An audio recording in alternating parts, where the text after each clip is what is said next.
Now it's time for Global Insight, where we speak to experts from around the world on issues making headlines. 5 years ago, a political newcomer, Emmanuel Macron, beat his far-right opponent, Marine Le Pen, by more than 30 percentage points, and the centrist pro-European party that he founded broke the traditional centre-right and centre-left parties' hold on French politics. While no sitting president has been re-elected since Jacques Chirac, it seemed at the start of this election that Macron didn't have much to worry about.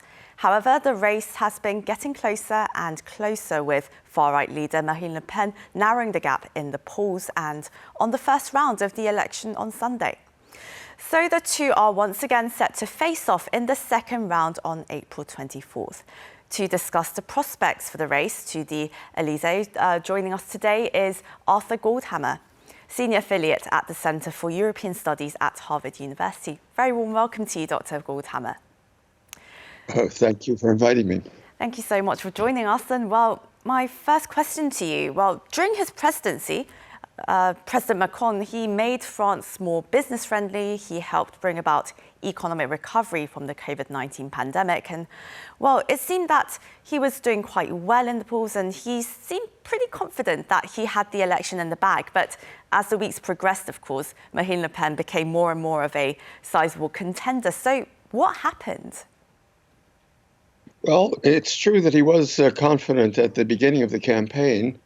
And he became even more confident when Marine Le Pen acquired an opponent to her right, Eric Zemmour.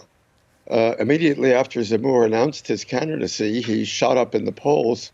And for a short time, he was even leading Le Pen. So that increased Macron's confidence, and he may have been a bit complacent at the beginning of the campaign. However, once the war in Ukraine broke out after the Russian invasion, Zemmour, who was known for his friendliness to Vladimir Putin, began to sink in the polls, and Marine Le Pen once again began to rise. The polls continued to tighten right up till the final moment before the first round, and it turned out that both Le Pen and Macron increased their performance compared with 2017. Macron gained the most. He was up by 4 points, Le Pen by 2, and the two were closely followed by JeanLuc Melenchon, the candidate of the far left France Unbowed Party. So that's where things stand now. As you say, it will be a renewed face-off between Macron and Le Pen. And around 5 years ago, Le Pen was still somebody that most French voters couldn't have imagined voting for. So what really has changed in the French public sentiment? Well, a number of things have changed. First of all, Marine Le Pen made a concerted effort to moderate her image, to appear softer, to distance herself still further from her father, who was associated with virulent xenophobia and racism. Marine Le Pen still carries those values, but she's put them into the background and campaigned instead on the cost of living in France, which has risen sharply, particularly since the beginning of the war in Ukraine, which has caused a sharp rise in French fuel prices. In addition to that, French anxieties about terrorism have been running high, and particularly since the murder of Samuel Paty, a school teacher who was beheaded in broad daylight outside the school in which he taught. That raised French fears of renewed Islamic terrorism in France, and I think shifted some voters toward the issues of the three I's, as Le Pen and Zemmour like to call them: identity, immigration, and what is the third I? Well, let's move on from there. Exactly. And in terms of President Macron's bid for the Elysee, now, recent revelations about the state's over-reliance on consulting firms, they seem to have put a rather big strain on Macron's re-election bid, and the incumbent president's also, he joined the race at the last minute, really, having been very busy with the Ukraine crisis as EU president. Would you say that these factors perhaps knocked him off his game? I'm sorry, I lost your audio there, so I didn't get your question. Sorry about that. In terms of the incumbent president's bid for re-election, he's been quite busy with the Ukraine crisis as the EU president. And also there's been some recent revelations about the state's over-reliance on consulting companies, the McKinsey crisis, as some say. Would you say that these kind of factors have put a strain on Mr. Macron's bid for re-election? Well, Macron has certainly been preoccupied with the Ukraine crisis, but that has worked in his favor as much as it may have hampered his campaign effort. He received a boost in the polls immediately after the invasion began and took a certain amount of credit for having tried to intervene to head off the war. I think that did work to his benefit. It has prevented him from campaigning as actively as he might have liked until now. But for the next 2 weeks, until the second round occurs, he will be out there campaigning. There will also be a debate, as there always is, between the first and second rounds. In 2017, when he debated Le Pen, he really demolished her. She got herself into a deep muddle over one of her own policies, which she couldn't explain very clearly. And Macron, who is a very good debater, a master of all the issues and quite intelligent, capitalized on her errors. He will try to do so again, but many French voters find him arrogant. So his big challenge will be to try to hold his arrogance in check and not let it show too clearly when he debates Le Pen again this time. Well, it's known that French voters tend to show their values during the first round and vote more pragmatically in the second round. So what do you think are the biggest factors that are going to really weigh on their final decisions? Well, it depends on which side of the political spectrum you're talking about. For people who support Macron, the main issue, I think, is simple competence to hold the office. Macron voters have no confidence at all in Macron, who has in Le Pen, who has no executive experience and has never held a major government post. She's been a deputy to the European Union Parliament. On the other side, the issues are immigration, defense of national identity, protection, hostility to the European Union, which has always been one of Marine Le Pen's issues, and establishing a foreign policy which, as she describes it, is to be equidistant between the United States and Russia. And now there was a third contender, JeanLuc Melenchon, who performed stronger than thought, and he came third in the election with more than 22% of the vote. That means he managed to sweep up most of the country's left-leaning votes. What do you think we can really take away from this, and how do you think his voters are possibly going to split their votes in the second round? I mean, how real is the risk of French voters abstaining for President Emmanuel Macron? Well, that's a very important question. The final count for JeanLuc Melenchon was slightly below 22%, actually, I think 21.8. But it's true that he swept up all of the disappointed left-wing voters, expanding his vote far beyond his base, which was only 8 or 9% of the electorate.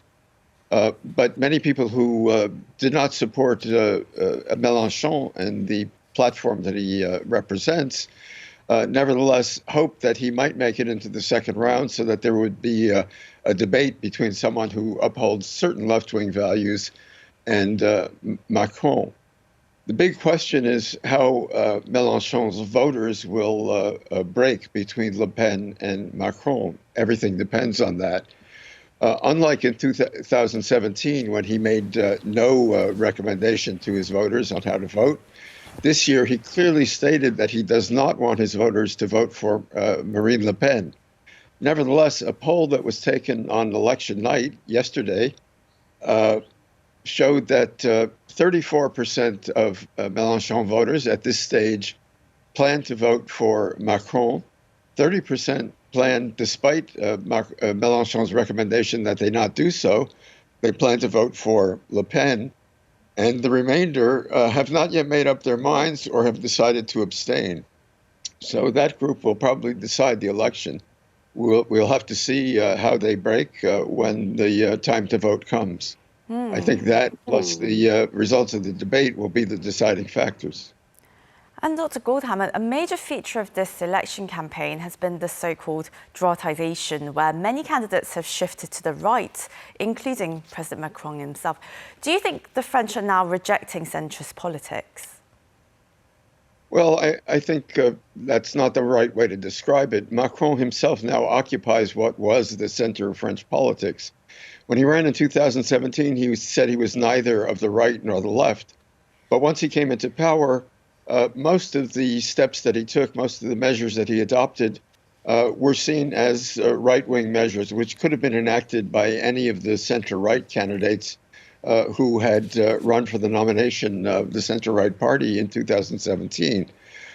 Macron has really devastated the parties of both the center-right and the center-left, the socialists on the center-left and the Gaullist party called Les Républicains on the center-right. And now that they are devastated, he alone occupies the position of the center-right. Mélenchon has filled the vacuum. He actually stands to the left of most of his electors, I think. So there is room for a center-left party to be revived in France, and we may see the beginnings of such a revival in the June legislative elections. Meanwhile, it's true that the far right of the French spectrum has strengthened its hand. It's been rising steadily since 2012. It gained strength in 2017. And once again, it's stronger than before this year. So there has been, as you suggest, a move to the right on the whole. But Macron stands where the bulk of the French electorate is, in the center, slightly straddling the divide between center-left and center-right. Well, Macron does still seem to be the favourite in most polls, but what would a potential victory of Le Pen mean for the world? How would it affect France's position in the European Union and NATO? Well, a Le Pen victory would come as a shock to many in France and to almost everyone in Europe outside France. She has always been hostile to the European Union. She has called for France to leave NATO, which would be a dramatic development in the midst of the war with Ukraine, where both the EU and NATO are on the front lines in sustaining the Ukrainians in their fight. There would probably be a sharp fall in the European stock market. The spread between the German Bund and French bonds would surely rise. The effects on the French economy would therefore be significant, and the shock would be heard around the world. And what would happen after the presidential election, even if Macron wins? Is there a chance that the legislative election coming up might render him powerless? Not powerless, but he has tended to operate in a top-down manner, imposing his will on a relatively weak legislature. He has not, however, developed his party at the local level. And he's unlikely to repeat the feat that he pulled off in 2017 when he won a surprise victory in the legislative elections immediately after his presidential victory. He hasn't developed his party to the point where he can really hope to repeat that performance. So he's likely to face a parliament in which the historic parties, which lost badly, very badly, in the presidential election, recoup some of their losses.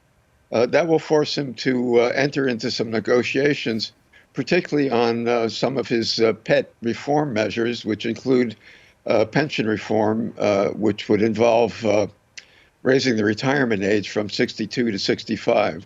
There will be strong opposition to that, and he's likely to be forced into negotiations with parliamentary leaders on that issue. Well, this seems to be shaping up to be a more unpredictable election than thought, but this is where we must leave it today. That was Arthur Goldhammer, Senior Affiliate at the Centre for European Studies at Harvard University. Again, Dr. Goldhammer, thank you so much for your insight. Thank you. My pleasure.